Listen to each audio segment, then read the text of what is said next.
with your main Chip Washington. When it comes to information, the main got an arsenal. Bring you up to speed with what you need. He's the local and nationwide news feed. Let's talk about it.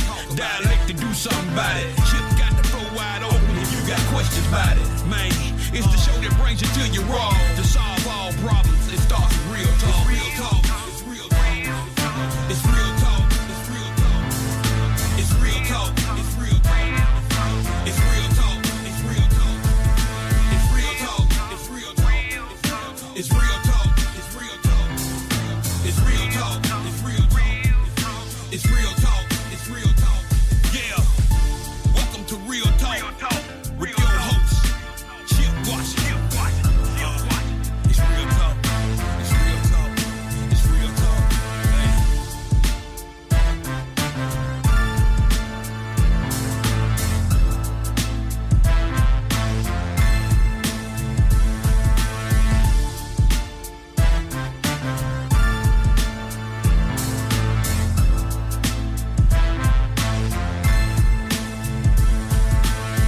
And here we go. And I can't hear. Wait a minute. Hold on. We got to plug. We got to plug stuff in here. It's not. I can hear you. Okay. Okay. Here we. Well, yeah. That sounds a little. Doesn't sound a little. It doesn't sound real smooth. But anyway, yeah. There's something wrong audio wise. It's not. I don't know if it's okay. It's that. It's totally. There's a short in that some kind of way. Oh.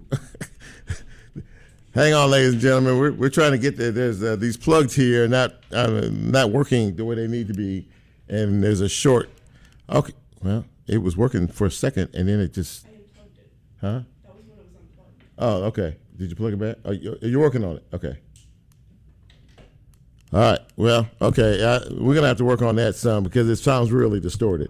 But and I don't want people to hear this because it sounds really distorted right now, ladies and gentlemen. But anyway, we are on the air.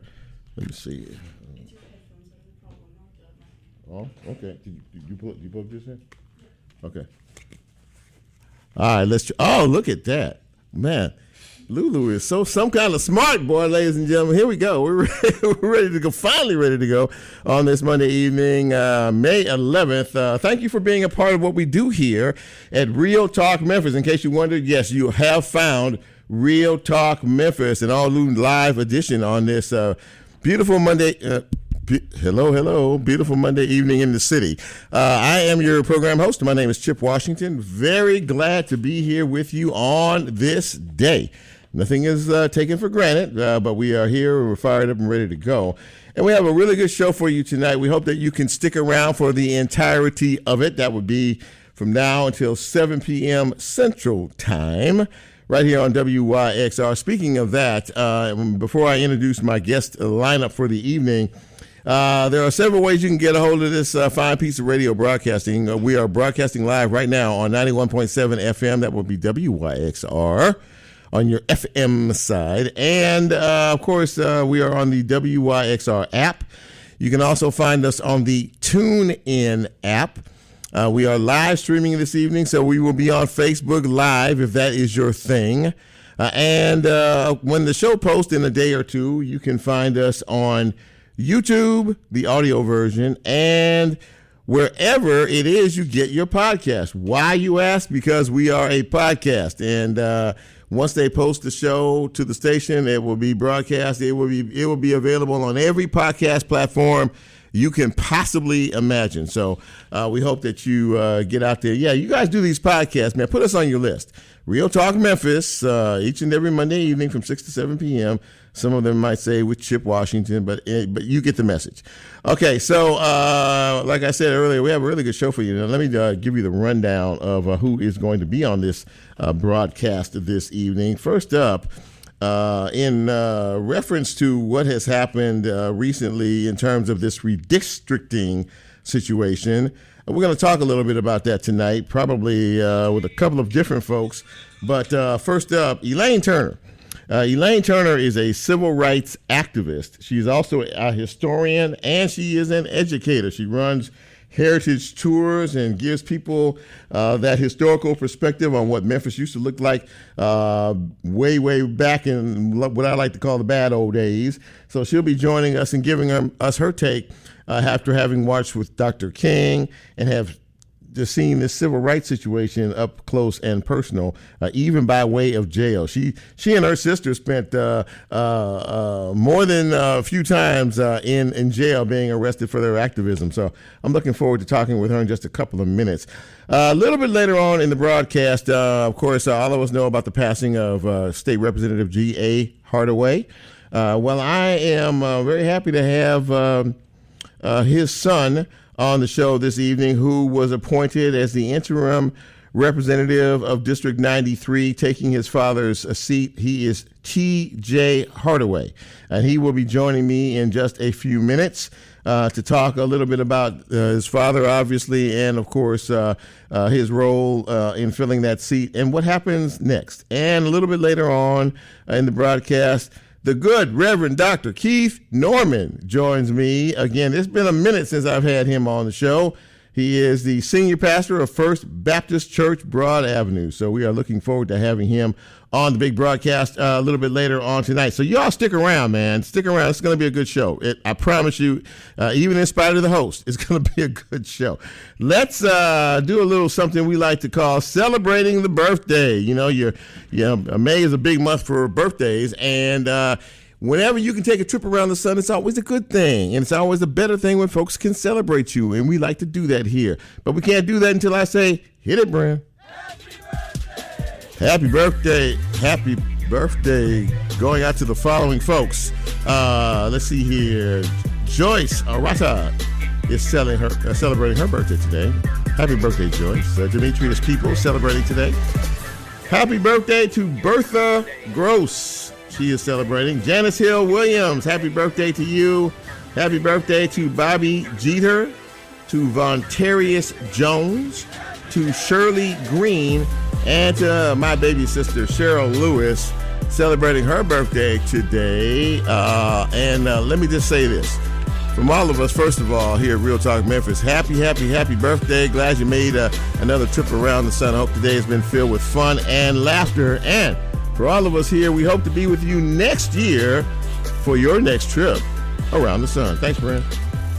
So that's a look at birthdays. Let's do some news and notes here before we get into the deep stuff. As we all know by now, the Tennessee legislature has now divided District 9 into 3 separate parts through redistricting in a special session that was held last week. Now, there are many questions as to where the specific boundaries lie and if it diminishes black voting representation. There are several lawsuits that have been filed. I know the state NAACP has filed a lawsuit. I know that Congressman Steve Cohen, who is the current congressman over District 9, has filed a lawsuit, and several others have as well.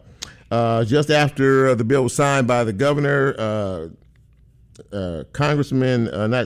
State Representative, Brent Taylor immediately filed and stated that he is going to run for the seat in the 9th district. There are going to be numerous court cases involving this redistricting effort that's happening in many of the southern states across the country.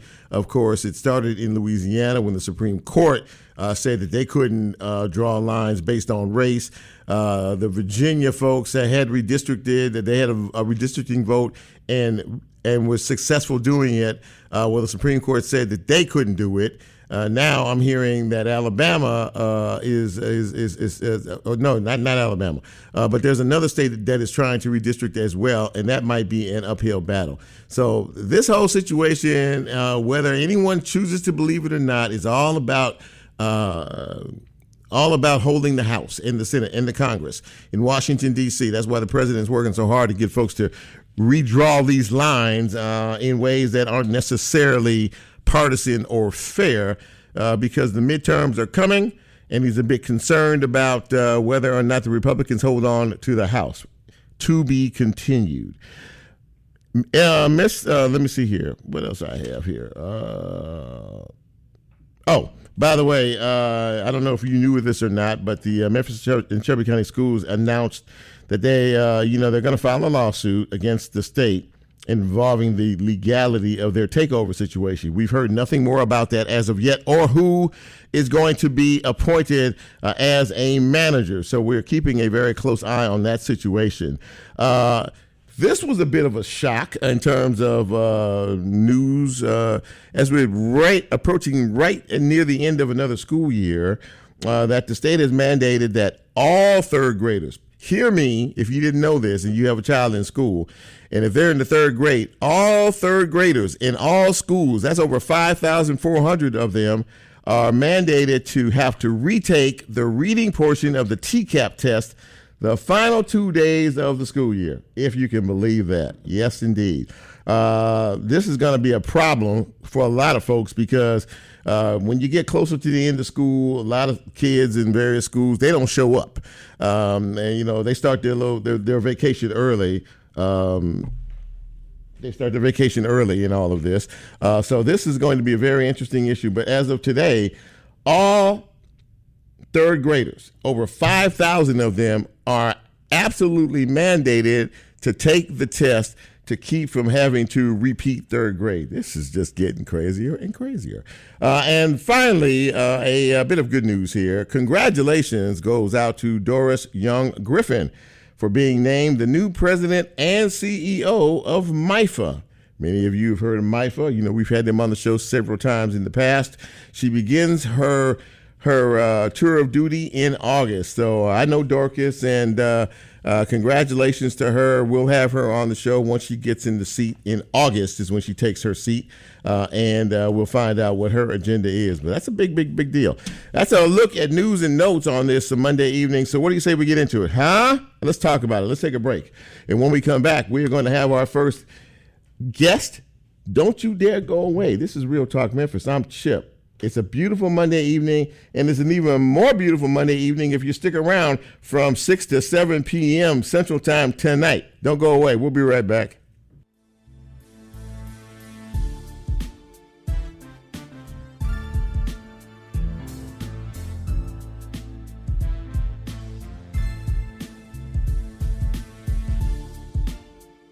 If you like Real Talk, here's a way you can get involved. Do you have a show topic idea or suggestion? Want to be considered a guest or have a guest idea? Then send Chip a message on his Real Talk show page and you can be a part of the Real Talk experience. So as he always says, go out and tell somebody. We'll be right back.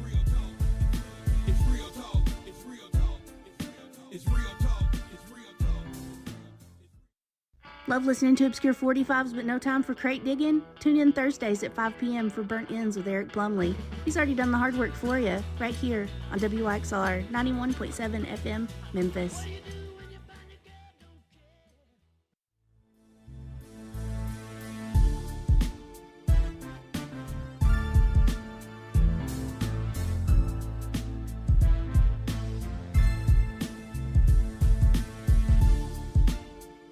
Get Real Talk on the TuneIn mobile app under WYXR, and he's now streaming live on Facebook. And you can also catch a rebroadcast on YouTube. Just put WYXR in the search box and hit subscribe.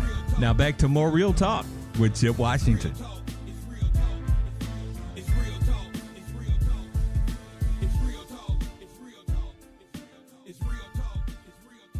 And welcome back to Real Talk Memphis on this Monday evening. Chip with you, and of course, turn down a little bit for me.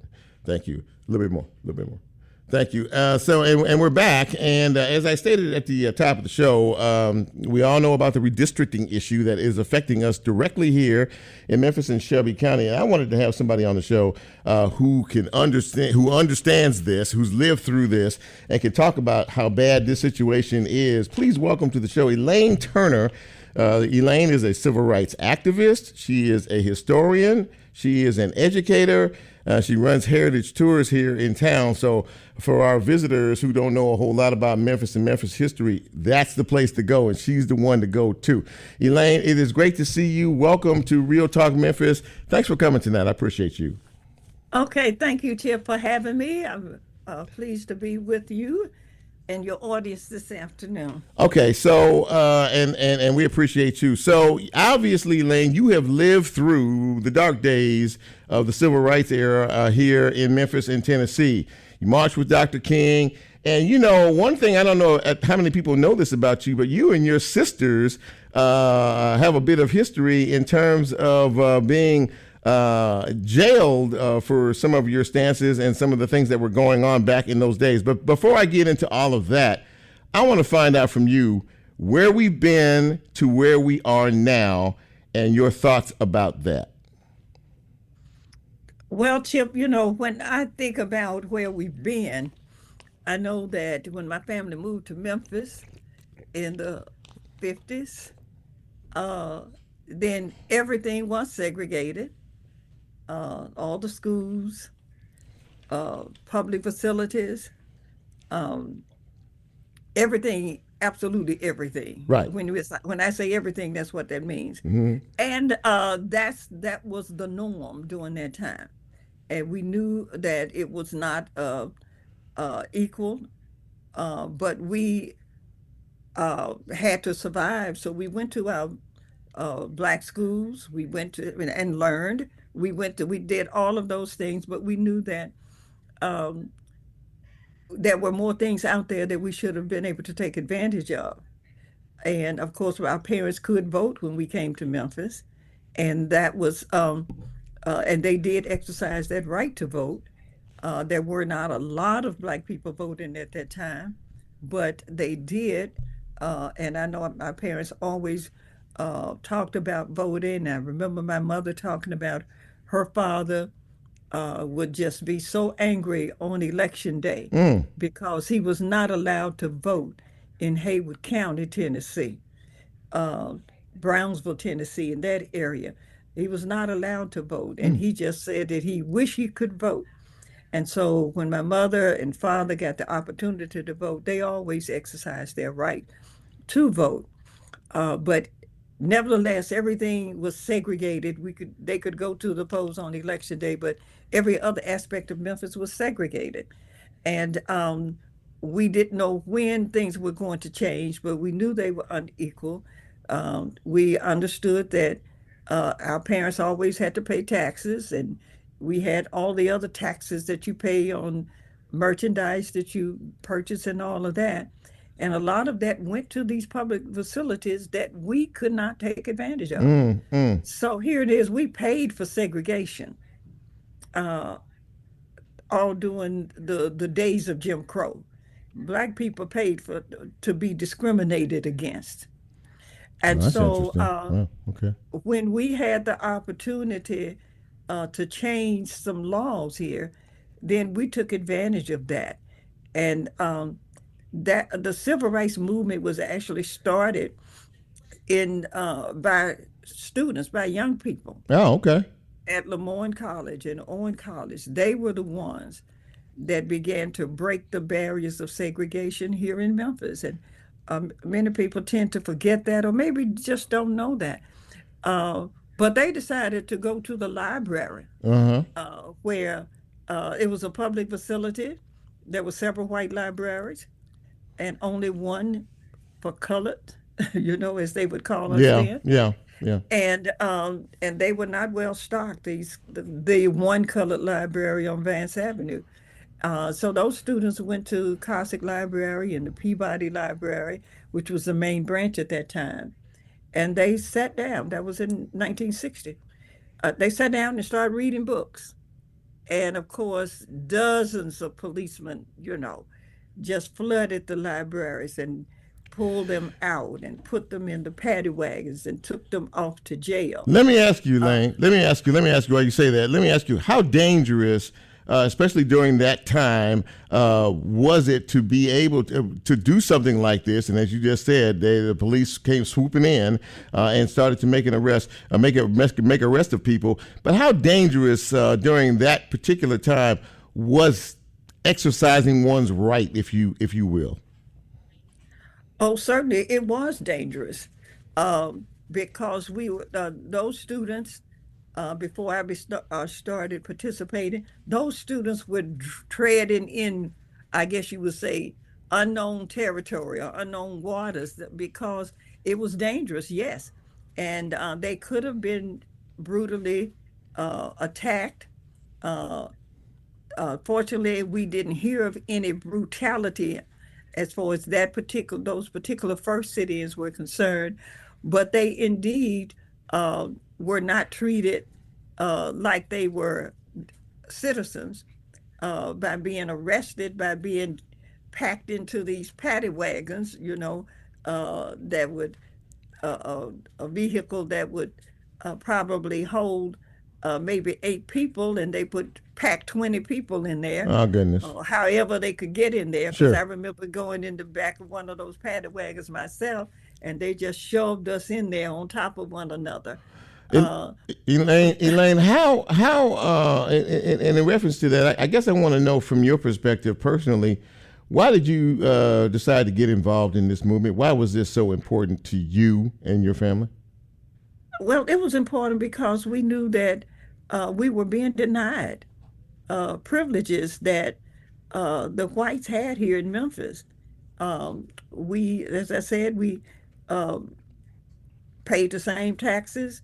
We had the public facilities were there. They were not made available to us simply because of race. And so those kinds of things, everything everything was unequal, absolutely everything.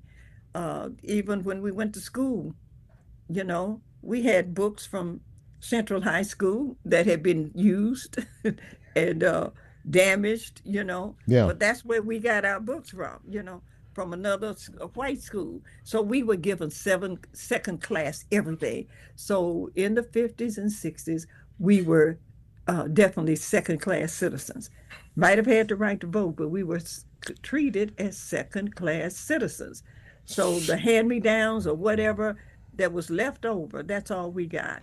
So But let in those, yeah. Yeah. So let me ask you. Let's fast forward a bit. When you heard about this situation with redistricting and what it would do to dilute the black vote and a lot of representation and a lot of other things here, when I first talked to you, we talked offline. You said, "No, we can't go back to that." Is this reminiscent to you of days during that time, back in the days in the '60s? It certainly is, because I know that my parents wanted to vote every time there was an election. And certainly if there was someone black that was running, they definitely wanted to vote for them. And I remember working in campaigns for people like A.W. Willis, who was the first state representative to be elected from Memphis since Reconstruction. Wow. So I remember working in his campaign, and Benjamin Hooks and the others that ran. And so when we were able to have people who run and then possibly win, we were excited about that. And we worked in campaigns all over the city trying to get them to be elected. So being in that time period and understanding how important it was for people to vote, and black people who were registered to vote, they were serious about that. They are in encouraging people to vote. And so now what we see is that our rights are being taken away. Voter suppression has really been creeping in over the last few years. But now this is just very blatant to just say we're just going to just scatter your district all over Tennessee, and then whatever happens or however you vote, you are likely not to get any representation at all. And that's just all right. That's the way we want it to be, because we want to dilute your voting power. And we did realize that we had voting power. We gained strength by voting people in who looked like us, who had our interests at heart. Mm-hmm. So it does look like, well, we are definitely going backwards now with this kind of redistricting taking place that is denying us representation when we are a majority population here in this area. And so that is disheartening to see that we have a state legislature that would not want Black people to be represented at all in that body.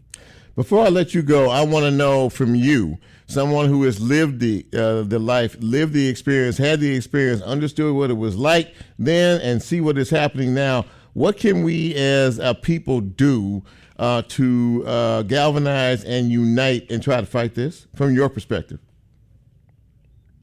The only thing that I see that is necessary is what has been the real solution all the time, is that we must unite. We must unite in block by block. I remember my mother being having block club meetings at our house, so the people would know what's going on with the elections, so that make sure that everybody's registered to vote. So we have to organize as far as the communities, in social organizations, in churches, in any kind of civic organizations that we have to do it collectively. And so if you think that you're not a leader, a community leader, maybe you can be the leader on your street, in your block club, in your community. And so everybody needs to play a part. You assign yourself to be the leader on this street. Knock on the doors. If you don't know your neighbors, get to know them and tell them that, okay, we've got to vote this time. We've got to be counted. And tell them the importance of it. And yes, we've heard the stories, and we know the stories of people who died trying to get the right to register to vote. I was on the Selma March when they were trying to get voting rights in Alabama. Right. And John Lewis and Hosea Williams and the others were beaten on the Edmund Pettus Bridge. And so we went on down into Selma, Alabama, and marched on into Montgomery. That was for the right to vote, led to the Voting Rights Act of 1965. So whether we have to, yes, we can march, but we got to vote, and we have to help to be sure that others are registered to vote in our families. So that's another one that's important. Everybody in your family should be registered to vote. Everybody in your church, in your social club, your sorority, your fraternity, everything. Everything. We have to do that on an individual and a collective basis. Yes, ma'am. We have to be serious about it. Absolutely. And so we've got churches all over Memphis, thousands of Black churches. Every church needs to have a voter registration forms. And dispersed into the community. So we have to just really get proactive now. Well, listen. This has happened, but we got to move. We got to march. We got to move. Well, listen, Elaine, thank you so much for coming on the show tonight. Got to run, but I really appreciate you and your perspective on all of this. And you gave us our marching orders, and we'll see if we do it. But I thank you so much for taking time to come on the show tonight. It really means a lot to me. Thank you. Thank you. All right. Thank you for having me. Absolutely that. Well, there you go, ladies and gentlemen. Elaine Turner, and she gave us the marching orders. You know what? It's time to get off the sidelines and get in the game. If you think that any of what is happening to us is an important component in all of this, let us take another break. And when we come back, we're going to shift gears and we're going to talk a little bit about the political side of things. This is Real Talk Memphis. I'm Chip. Don't go away. We're just getting started.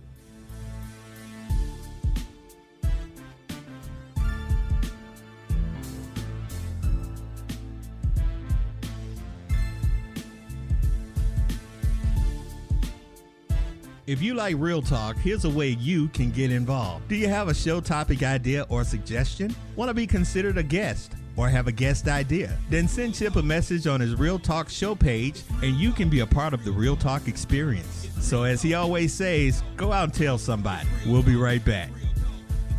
It's real talk. It's real talk. It's real talk. It's real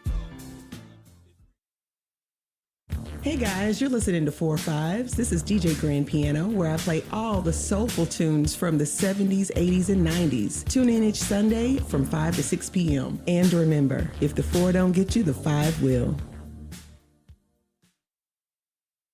Hey guys, this is Stephanie. And Vivi. And we are Just a Touch, Mondays from 2 to 3 p.m.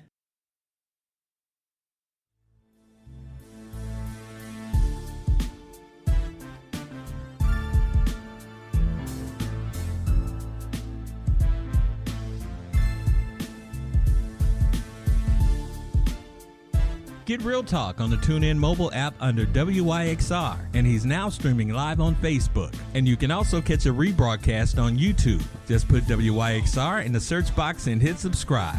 Now back to more Real Talk with Chip Washington.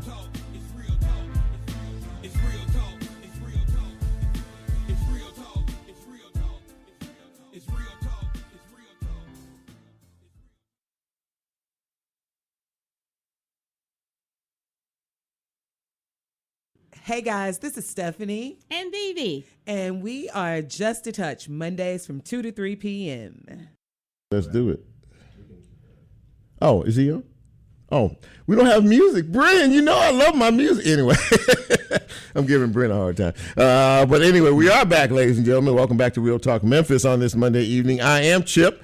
It is great to be here with you, and it is really great to have my next guest with us this evening. Many of us, of course, are still mourning the loss of G.A. Hardaway, State Representative G.A. Hardaway, who did so much for so many in our community for such a long time.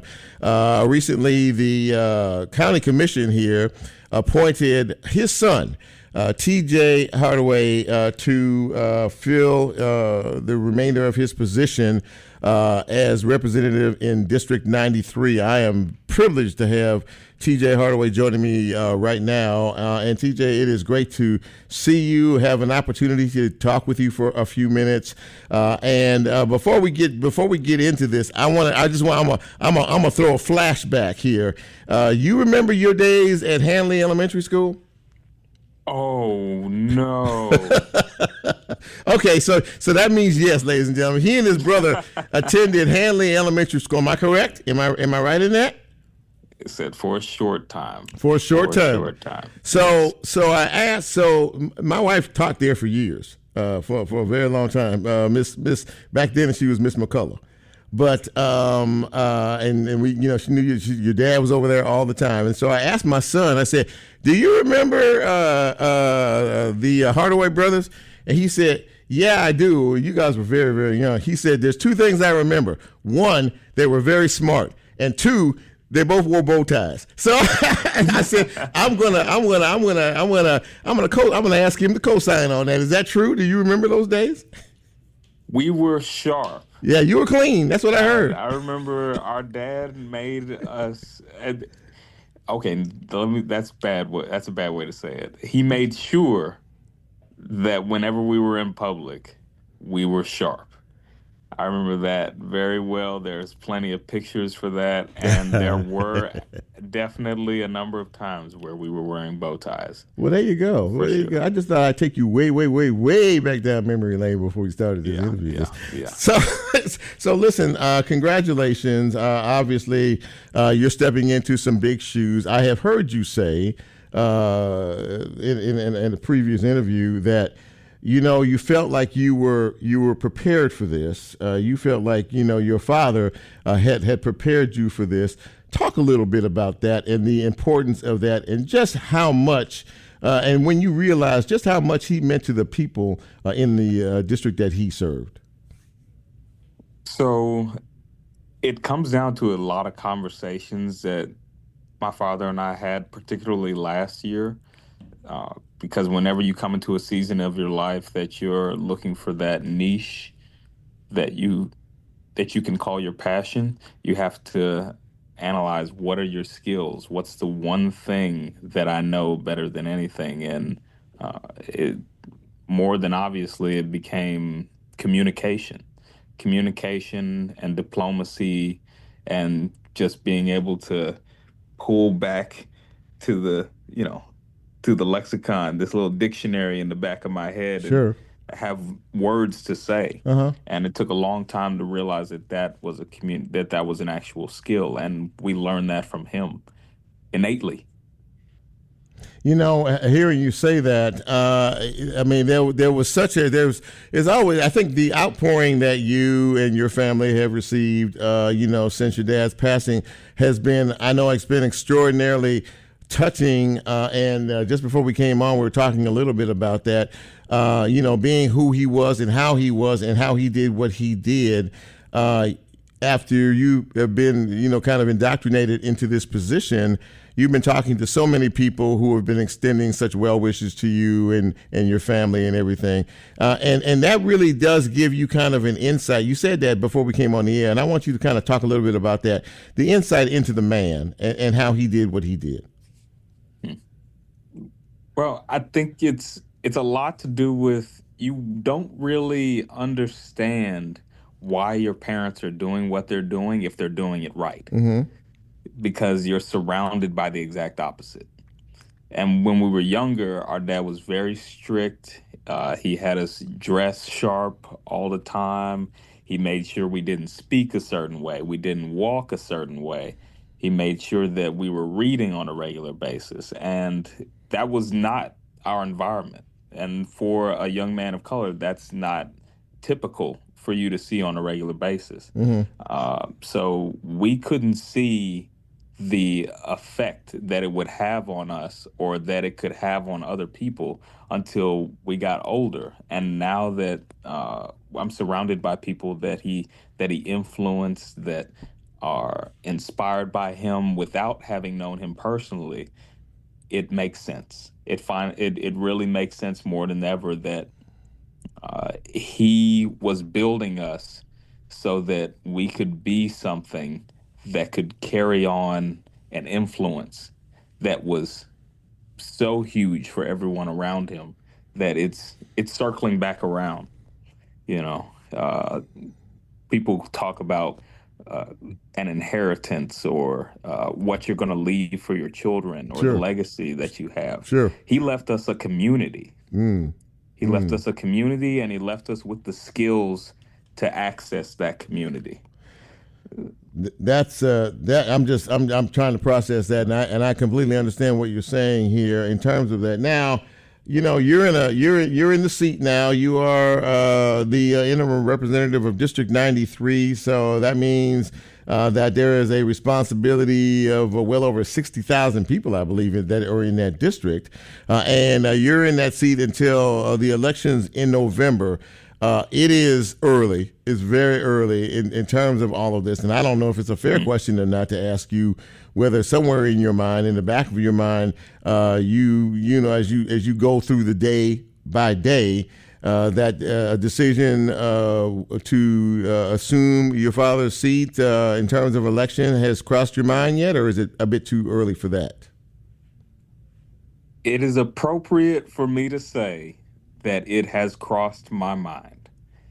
And it is more appropriate for me to say that I am praying about it every time it does. There you go. I like that. Yeah, you're gonna be just fine. You're coming across that with that one very, very well. Yeah. I mean, I think that. I mean, these are big. This is a big step in light of what we have seen recently, and you got a small taste of when you were at the State House a few days ago with this special session and this redistricting and a lot of other things that are happening in terms of all of this. Your dad being the fighter that he was, I already know what his stance would be in terms of all of this. Just getting a preview of what that dynamic looks like in the State House. What has that left you with so far, impression wise? Well, as I said before, our dad gave us enough experience that it wasn't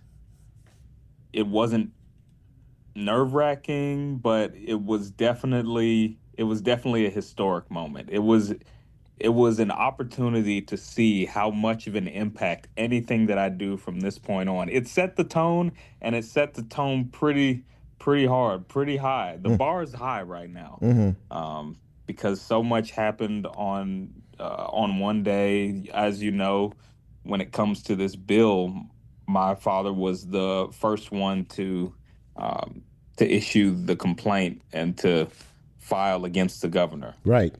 Absolutely. And that circled around during the first session, as well as being appointed during the same day, and then the protests in the same day. And a lot of it comes down to, I know that you have to have a certain level of temperament. You have to have a certain level of decision making on what do I say next? How do I say it? But at the end of the day, you've got to treat it like, because I know how it happened. It's because we're in a competition. There's a competition on how do we get the advantage. And at the moment, we're seeing someone use certain tools to have an unfair advantage. Okay. And as long as I'm representing those 60,000 people, I have to find a way to communicate a better advantage. We're trying to solve problems in a certain way that's going to hurt more people than it's going to help. And we have to figure out a way to fix that. But that being said, that day showed me that not everyone is going to let something like this happen. Not everyone's going to, sit at home and say, "Oh well, I guess this is the new world." And it's like, no, the new world is standing up and, figuring out what's next. That's the ultimate reply. Okay, this is what this team did. This is what they did. This is what they're doing. Let's get some information and figure out what's next. What's the next move? If you're an athlete and you're in a game and you're down a certain amount of points, even if you're down, it's like 50% to whatever. You don't end the game early. Right. You don't end the game at halftime just because you're down. Right. You research, you get a new game plan, you see what you did, you see what you missed, and then you come back, fight harder. And if anybody knows history, being the underdog is the best spot to be in. Well, listen, when you have the fighter instinct of your dad, no doubt about that. And I just want to say again, first of all, thank you. Two most important words in any language. Thank you for taking the time out to come on the show and kind of introduce yourself a little bit to the audience out here. And we look forward to days ahead. And more importantly, whatever the Lord tells you and your dad from up above talks to you about in terms of what the plans are for the future. I think you have a tremendous amount of support out of the gate already. And we just look forward to hearing from you down the road. But thank you, TJ Hardaway, for coming on the show tonight. I really appreciate it. Thank you. Oh, absolutely. Absolutely. And what you said about my dad, he's in my head daily. He's talking to me daily. He's definitely helping me with some decision making. Even if I don't ask for his opinion, he's still giving it. Well, God bless you, my friend. I keep listening to Dad. He kind of knew what he was doing, but we appreciate you. Thank you, man. Appreciate you. Yes, sir. Thank you. Yes, sir. TJ Hardaway, ladies and gentlemen. That was a good interview. I don't know he's done much talking since he's been since this whirlwind time of his, and especially dealing with the loss of such a wonderful father that he had. But I really enjoyed that. You could tell by listening to him. There's a poise about him. He's got his dad in him. I'm just listening to him talk, and there's a way that he communicates. I think with a common sense mind, like his daddy had, and I think he's going to be all right, and we will be too. One final break. When we come back, we're not done. Real Talk Memphis continues. We'll be right back.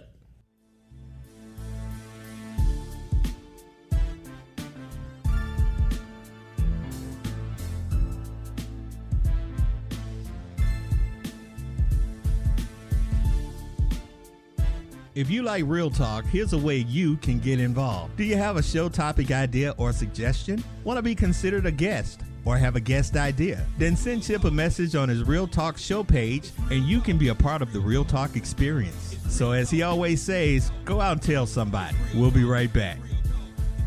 It's real talk. It's real talk. It's real talk. It's real talk. Yo, this is Devin Germain from the Audio Box. Tune in every Friday from 1 p.m. to 2 p.m. where I play a lot of recent releases as well as retro music on occasions, only on WYXR 91.7 FM. Hi, my name's Noah, and I'm the host of a show called Between Your Ear and the Other Ear, which airs every Saturday at 7 p.m., a program dedicated to everything recorded to tape. So tune in this Saturday for a special mixtape made just for you.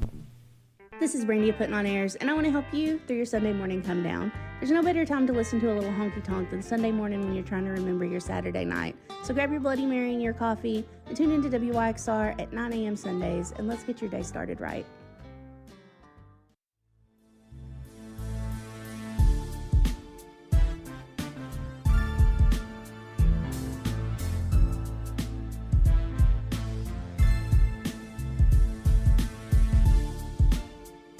Get Real Talk on the TuneIn mobile app under WYXR, and he's now streaming live on Facebook. And you can also catch a rebroadcast on YouTube. Just put WYXR in the search box and hit subscribe. Now back to more Real Talk with Chip Washington.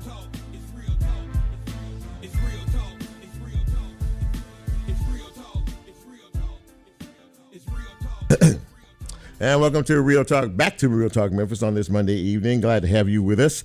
And I'm glad to have my next guest with us as well. I haven't had him on the show in a while, but, you know, he's very busy. He's very involved in community as the senior pastor of First Baptist Church Broad Avenue, and of course he's a political consultant. Every time there's an election in town, one of the faces I always see on the screen is my friend Dr. Keith Norman. And Pastor Keith, it's great to see you. How are you? Hey man, it's good to see you too. It's always good to see you and good to hear from you. Keep up the great work that you're doing. Well, I appreciate that, my friend. Okay, so I thought about you because the political landscape these days is really tough around Memphis and Shelby County, as referenced by the folks up in Nashville. First, they take over the airport authority, then they take over the school district, and now we're redistricting one district, slicing it into 3 districts,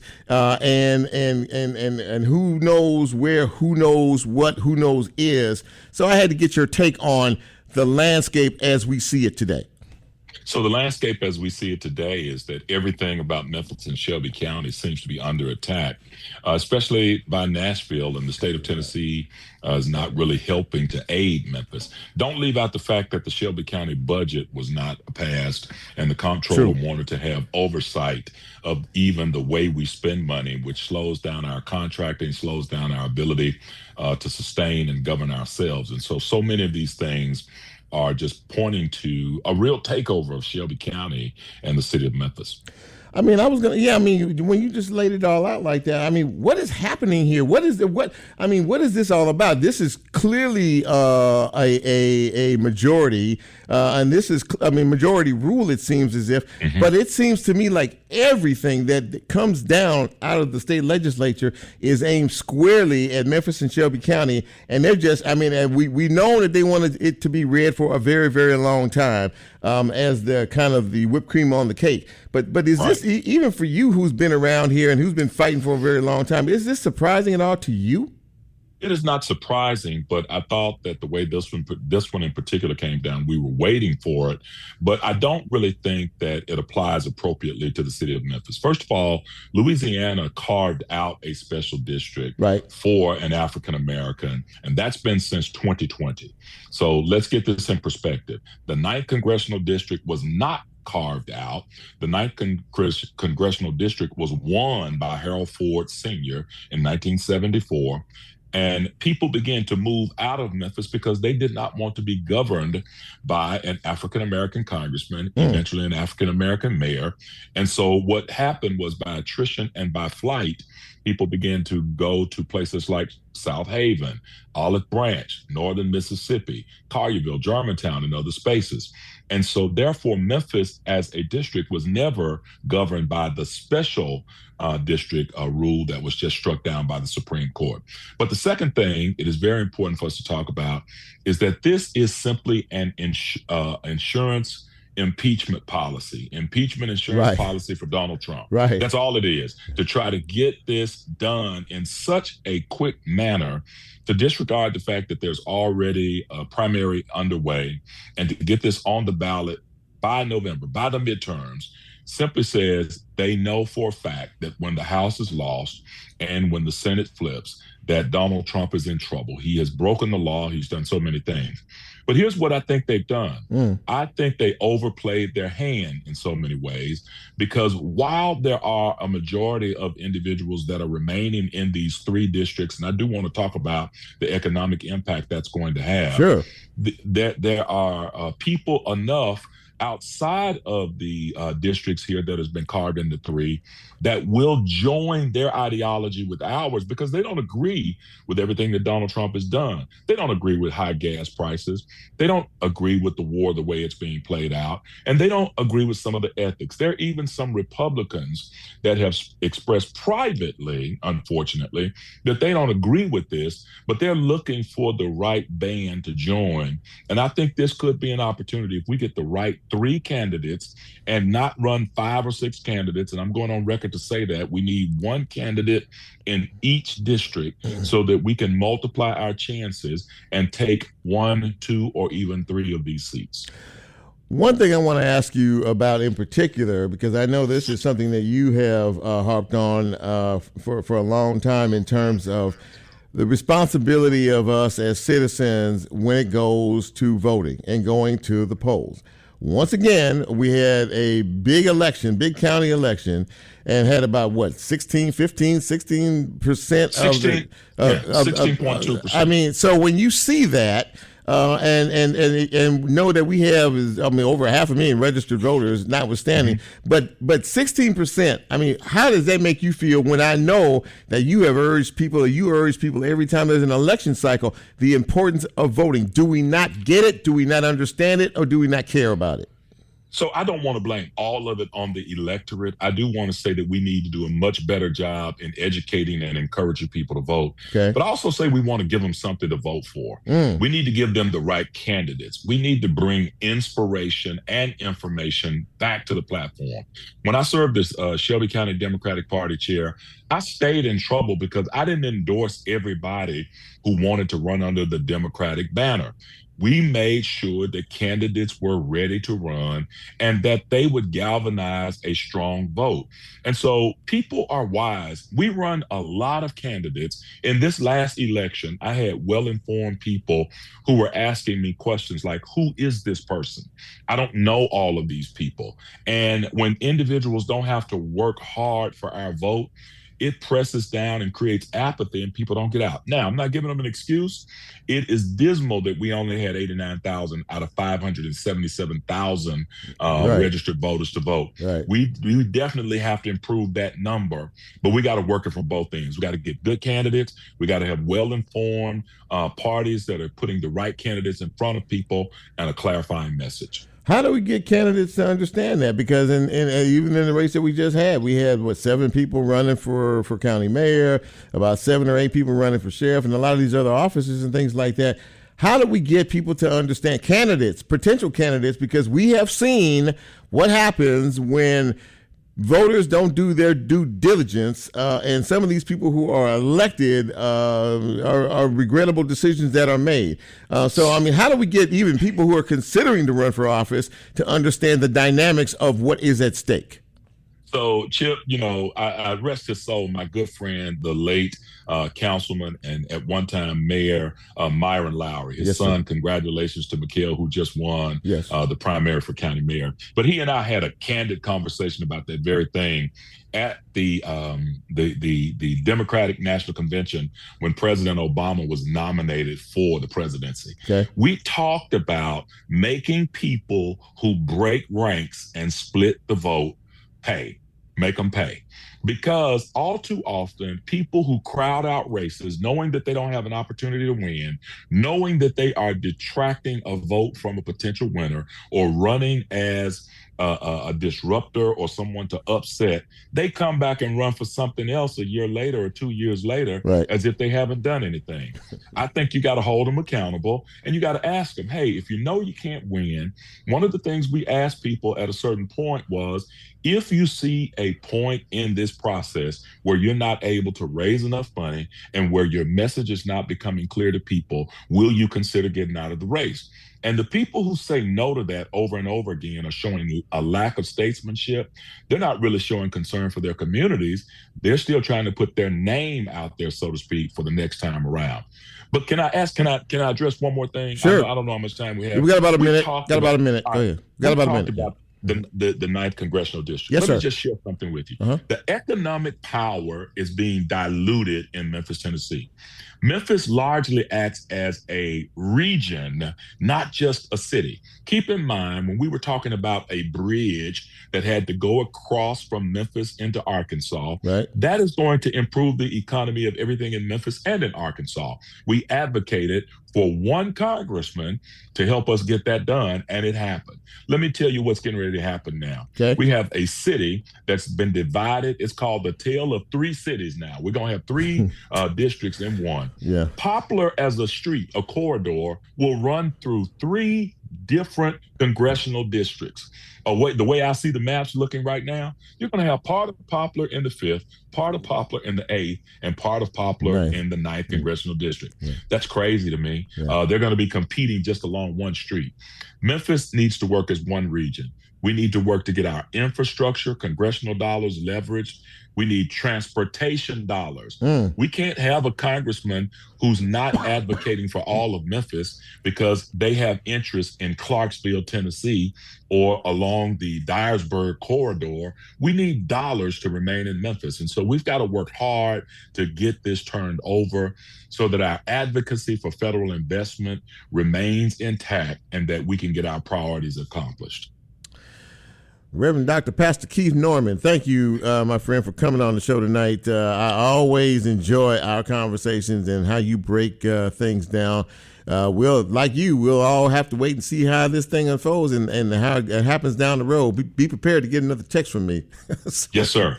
Thank you, my friend. I appreciate you. Thank you so much. Always appreciate you. Have Absolutely. a great day. Yes, sir. So there you go, ladies and gentlemen. Boy, this has been a really good show. And I don't say that just because I hosted. I say that because it was a really good show with really good information.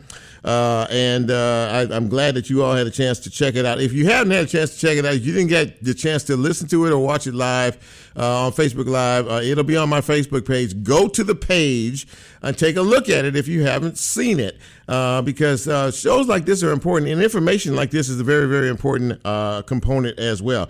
Don't leave WYXR, because coming up next is your friend and mine, Brent Butler, ladies and gentlemen. He is the board producer on this show, but he is the host of Event Horizon, which comes up in about a minute and a half or so. And Bren, sitting over here to my right, you have a good show lined up for the listeners this evening, do you? I believe we do. A lot of stuff I've been really enjoying throughout the week, playing on my off time.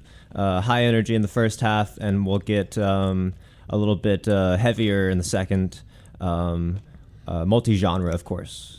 You're very with your music. You have a very interesting musical palette, I would say, in terms of that. And when people listen to you, do they enjoy one particular format? Have you found that people maybe enjoy one particular style of music versus the other that you play? Yeah, it seems like I'll make some groups of people or subculture subgenre folks happy, and sometimes I'll play some what I consider oldies or classics from even the 90s and stuff like that might get some rock listeners kind of rolling their eyes. Oh, this is I've heard this a million times. See. But a little bit of both, or best of both worlds. There's nothing wrong with that. Well, y'all stay tuned next for Event Horizon and Brent. And while he plays us out, I have to say thank you again, not only to my guests who take the time out of their schedules to come on this show and talk about these issues that we all need to learn about, and we all need to know about, and we all need to pay attention to. Ladies and gentlemen, we need to be focused. We need to pay attention, and we need to watch what is happening out here. And more importantly, stop being lazy. And so take what you heard and process it any way you choose to. But more importantly, don't sit on the sidelines. Take action where action is needed. And we'll leave it at that. Thank you for listening to this broadcast and supporting this show. If you like what we do, please tell other folks to tune in and check us out every Monday night from 6 to 7 p.m. Central Time. For all of us here, for Lulu, for Bryn, and for your humble host, me, have a wonderful week. Be safe, be careful. Until we meet again, we are out.